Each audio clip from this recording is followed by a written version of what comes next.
स्वीकारलं या पदरपसे ती तुमच्या पुढे मला जाऊ द्या।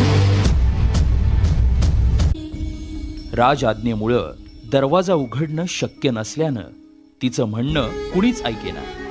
आता हिराच्या डोळ्यासमोर येत होतं ते म्हणजे तिचं घरी एकटं असलेलं तान्हं बाळ।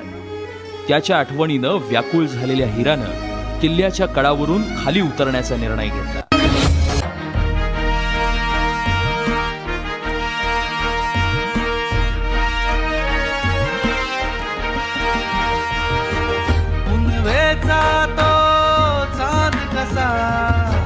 डोकावत आला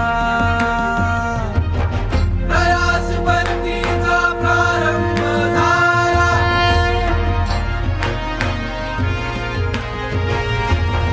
गडपश्चिमेचा निर्धार केला। सोसाटाचा वाहे वारा वरवर पाणी तळाला। वाट नाही कोणा इसमाची लावी जीव पणाला।